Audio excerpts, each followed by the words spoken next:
di Medan, di Mandailing Natal, di Aceh, sampai ke Malaysia. Orang bilang orang Minang itu agamanya kuat. Orang bilang kalau orang Minang pasti Islam. Tapi jangan lupa, itu dulu orang Minang pasti Islam itu dulu. Tahu enggak Bapak Ibu sekalian, orang Minang sekarang sudah banyak yang jadi pendeta. Pernah dengar? Siapa namanya Pak? Yanwardi Koto, orang Lubuk Basuang, pendeta, punya gereja di Jakarta, gereja di Mangga Dua, gereja orang Minangkabau. Haleluya, haleluya, haleluya. Assalamualaikum warahmatullahi wabarakatuh. Salam Aki. Aku kabarkan Injil keselamatan. Bapak Ibu kasih Tuhan, ketemu lagi dengan saya Evangelis Abraham Effendi Usman. Bagaimana kabar Bapak Ibu semua? Tentu luar biasa. Nah saudaraku para pencinta Injil Habagat, bagaimana tanggapan Bapak Ibu setelah melihat cuplikan video di awal tadi? Seorang ustadz lagi ceramah, pastinya di masjid Bapak Ibu, atau beliau lagi di tempat jamaah tabligh, lagi pengajian ya. Beliau sampaikan kepada jamaah yang hadir di dalam masjid tersebut bahwa sudah banyak sekali orang Minang yang murtad. Ada yang sudah jadi pendeta, bahkan beliau sebutkan namanya. Sepengetahuan saya Bapak Ibu, ada banyak orang yang sudah menjadi pendeta, menjadi hamba Tuhan, menjadi penginjil, seperti Bunda Yustinta Tanjung, itu orang Minang asli. Dan juga Bang Arif ya, yang sangat aktif di penginjilan, beliau juga orang Minang saudara, orang Padang. Dan beliau sudah banyak sekali membawa kaum Kedar Nebayot untuk percaya kepada Yesus. Nah saudaraku, sebagaimana yang sering saya sampaikan, yang sering kita bahas di channel ini Bapak Ibu, kenapa banyak orang murtad? Yang pertama sekali itu karena keselamatan. Jaminan kepastian keselamatan itu hanya ada di dalam pribadi Adonai Yeshua HaMashiach. Di dalam iman saya yang lama, jaminan kepastian keselamatan Bapak Ibu samar-samar. Itu benar-benar samar-samar Bapak Ibu. Bahkan di dalam Al-Quran dikatakan, sekalipun orang tersebut sudah bertakwa, beramal saleh, moga-moga orang itu menjadi orang yang beruntung. Nah ini semua sudah dilakukan. Semua amal kebaikan dilakukan. Dia percaya kepada Tuhan, percaya kepada hari kiamat, melakukan semua amal kebaikan, melakukan semua pahala. Apa kata Al-Quran? Moga-moga orang tersebut mendapatkan keberuntungan, menjadi orang yang beruntung. Bahkan dikatakan dalam surat Maryam 19 ayat 71. Dan ini sering sekali diperdengarkan Bapak Ibu. Wa im minkum illa wariduha kana ala rabbika hatman maqdiyan. Semua orang di antara kamu akan mendatangi neraka. Hal itu bagi Tuhanmu suatu kemestian yang sudah ditetapkan. Nah lo, ya, nah lo. Siapa yang katakan? Maryam 19 ayat 71. Nanti Bapak Ibu banyak orang bela diri dengan mengambil surat Al-Quran juga. Mereka katakan bahwa memang benar kami masuk neraka, tetapi neraka tidak akan menyentuh kami kecuali beberapa hari saja. Kalau sudah habis masa hukuman, maka kami diambil dimasukkan ke surga. Ya. Nah, di dalam surat Al-Baqarah ayat 81 lain lagi dikatakan. Apa kata surat Al-Baqarah ayat 81? Bala man kasaba sayyi'atan wa ahatat bihi khati'atuhu faulaika ashabun nar hum fiha khalidun.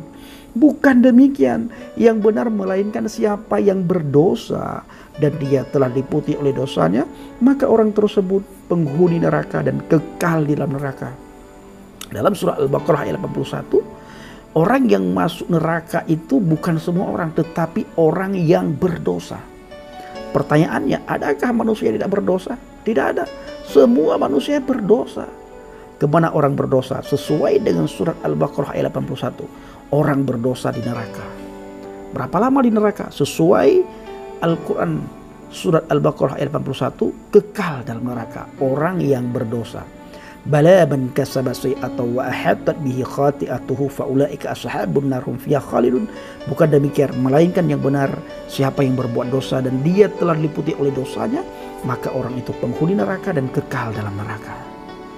Tidak ada satu manusia pun yang tidak berdosa. Tidak ada, kecuali manusianya Yesus Hamasiah yang sebagaimana sering kita jelaskan di channel ini juga Bapak Ibu. Nah saudara dikasihi Tuhan, oleh karena itu banyak sekali orang mulai mencari ketenangan jiwanya supaya orang tersebut tidak was-was, tidak khawatir, tidak gelisah. Seandainya mati, orang tersebut dapat jaminan kepastian keselamatan hidup yang kekal di surga, tidak neraka.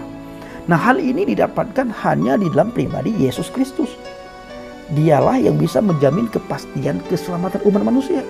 Maka dari itu ketika orang sadar keselamatan ada di dalam Yesus, maka orang itu mau tidak mau harus murtad dari agamanya. Harus murtad dari agama nenek moyang, harus murtad dari agama orang tua. Nah Bapak Ibu, saya sering sekali sampaikan kepada teman-teman dari seberang, seandainya kita ini berada di Hindia, mungkinkah kita beragama Islam? Belum tentu. Ya mungkin kalau orang tua kita Hindu, mungkin nggak kita beragama Islam? Nggak tentu. Kalau orang tua kita Buddha, mungkin nggak kita beragama Kristen? Tidak tentu juga. Nah kalau orang tua kita Kristen, mungkin nggak kita beragama Islam? Tidak tentu juga. Ya, tidak tentu juga kita beragama Kristen. Nah, tetapi ketika kita menemukan keselamatan, kita harus ambil keputusan bahwa mengenai keselamatan itu tidak ada yang bisa menjamin kita kecuali Yesus Kristus. Maka ketika orang sadar bahwa keselamatan hanya ada dalam Yesus, orang tersebut seperti saya katakan tadi, mau tidak mau orang itu harus datang kepada Yesus untuk mendapatkan jaminan kepastian hidup yang kekal di surga. Nah, maka seperti yang dikatakan oleh Ustadz tadi Bapak Ibu, banyak orang Minang yang murtad, yang jadi pendeta. Iya benar. Ya bahkan Yahya Waloni beberapa waktu yang lalu sampai dia marah sekali karena ternyata ada gereja, ya gereja Minang di daerah Jakarta. Bapak Ustadz tadi juga katakan, Yahya Waloni juga sampai kaget dia ya, terkaget-kaget karena dia mendengar ada gereja Minang. Nah ini Bapak Ibu, tanda-tanda kedatangan Yesus Kristus yang kedua kali sudah semakin nyata. Dari Kedar Nebayot yang dulunya mereka tidak kenal Yesus, seperti saya dan teman-teman, kita tidak mengenal Yesus, kita benci Bapak Ibu kepada iman kekristenan, kita tidak senang. Tetapi ketika hal yang terselubung dalam hati kami disingkapkan oleh Tuhan, Tuhan bukakan, nah, kami berani mengambil keputusan untuk datang kepada Yesus, maka kami murtad. Jadi pendeta, kalau saya jadi penginjil evangelis, teman-teman saya ada jadi hamba Tuhan, jadi pendeta juga, dan tidak sedikit yang jadi penginjil saudaraku. Bapak Ibu dikasihi Tuhan, kembali saya ingin mengajak Bapak Ibu semuanya untuk melihat beberapa firman Tuhan di dalam Injil Markus 4 ya, ayat yang ke-21, ayat yang ke-23, ayat yang ke-21 sampai ayat yang ke-22. Judul perikopnya perumpamaan tentang pelita dan tentang ukuran. Di ayat 21, lalu Yesus berkata kepada mereka, orang membawa pelita bukan supaya ditempatkan di bawah gantang atau di bawah tempat tidur, melainkan supaya ditaruh di atas kaki dian. Nah, kenapa ditaruh di atas kaki dian? Supaya bisa menerangi semua ruangan, bisa menerangi seluruh ruangan. Nah, jadi kebenaran atau keselamatan yang kita dapatkan, kita jangan nikmati sendiri, kita bagikan keselamatan itu agar orang-orang di sekitar kita bisa menikmati keselamatan sebagaimana kita nikmati, sehingga orang tersebut juga tidak memiliki keraguan, tidak memiliki kegelisahan, tidak lagi memiliki ketakutan. Karena Bapak Ibu, satu hal yang sangat ditakuti dan menghantui umat manusia adalah sakratul maut. Kenapa ditakuti? Karena tidak ada jaminan kepastian keselamatan. Dua tempat yang lagi menunggu, surga atau neraka. Penentuannya masa di dunia ini. Kalau kita percaya kepada Yesus, dia pribadi yang datang dari surga, yang nuzul menjadi manusia yang sempurna. Kalau kata Injil Yohanes, firman yang telah menjadi manusia, firman yang telah menjadi daging, kita percaya kepadanya.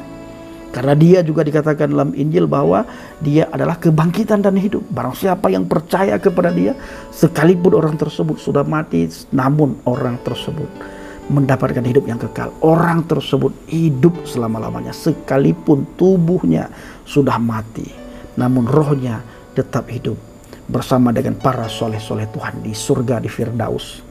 Nah, ini dia Bapak Ibu. Jadi kita yang sudah menikmati keselamatan ini, menikmati hidup yang kekal ini, menikmati kasih karunia, anugerah cuma-cuma yang Tuhan berikan kepada kita, kita jangan nikmati sendiri, kita bagikan. Kita beritakan Bapak Ibu. Ya, kita beritakan. Dan itu tidak bisa kita sembunyikan. Nah, kalau kita sembunyikan bagaimana Bang Pendi? Ya, nanti saudara akan melihat Tuhan sendiri yang akan turun tangan. Tuhan sendiri yang akan memperkenalkan diri kepada mereka, kepada kaum Kedar Nebayot. Kalau sudah Tuhan yang turun tangan, Tuhan sendiri yang memperkenalkan diri kepada Kedar Nebayot, lalu kita sebagai hamba Tuhan, sebagai penginjil, apa yang sudah kita lakukan? Kalau Tuhan nanti menuntut kita, apa yang sudah kamu lakukan masa kamu sehat, masa kamu hidup? Kamu jadi penginjil, berapa jiwa yang sudah kamu bawa? Kamu menjadi orang Kristen, apa yang sudah kamu lakukan masa kamu di dalam kekristenan? Apakah kamu memberitakan Injil? Apakah kamu memberitakan kabar baik? Ini akan diminta oleh Tuhan, akan ditanya oleh Tuhan. Apa yang kita jawab, saudaraku? Maka dari itu, keselamatan itu harus kita bagikan. Jangan kita sembunyi-sembunyi. Kita harus beritakan.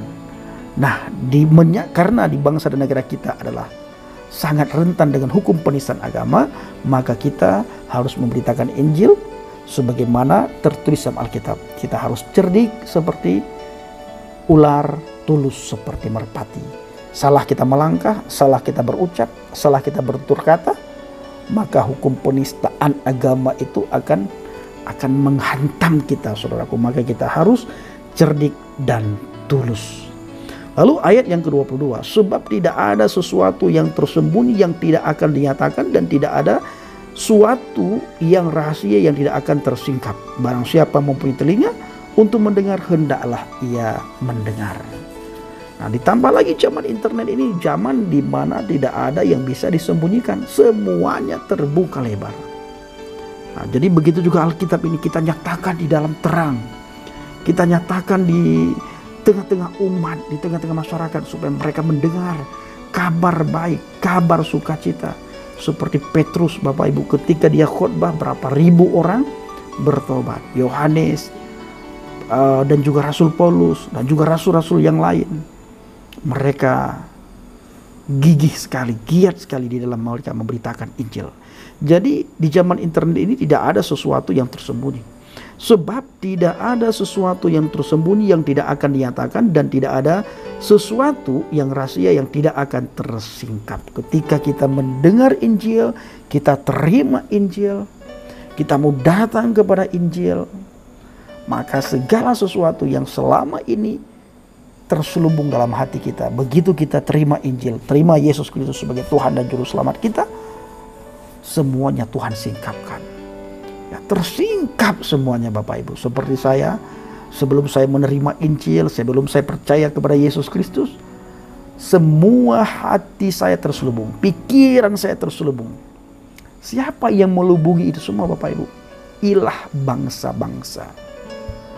Jadi selubung itu baru tersingkap, baru terbuka ketika saya menerima Injil sebagai pengajaran bagi saya, sebagai nur bagi saya, sebagai petunjuk bagi saya. Karena dalam Injil itu bahkan seluruh Alkitab menceritakan fokusnya kepada satu pribadi. Seluruh isi Alkitab fokusnya kepada satu pribadi, yaitu Yeshua HaMashiach, Yesus Kristus. Maka ketika kita terima dia sebagai Tuhan dan Juru Selamat, nur Tuhan, cahaya Tuhan itu menyinari seluruh kehidupan kita. Baik, saudaraku yang kasih Tuhan, para pencinta Injil Habaget, ayo kita tambah hari, tambah semangat dalam memberitakan Injil, dalam kita bersaksi. Di akhir video saya selalu mengajak Bapak Ibu semua supaya kita tetap berdiri teguh di atas fondasi iman yang benar. Berdiri teguh di atas fondasi iman yang benar. Shalom alaikum bishim hamasiah. Salam aki. Aku kabarkan Injil keselamatan. Bapa Yahweh bishim Adonai Yeshua HaMashiach Ruach Kodes memberkati kita semua. Haleluya. Amin. Salam murtadin. Saya mengucapkan terima kasih banyak kepada Bapak Ibu yang selalu mendukung pelayanan Habaget. baik melalui doa, dana, motivasi maupun support saudara semuanya. Terus di kolom doa dan bawa pelayanan bagian dalam doa syafaat Bapak Ibu semua. Terima kasih.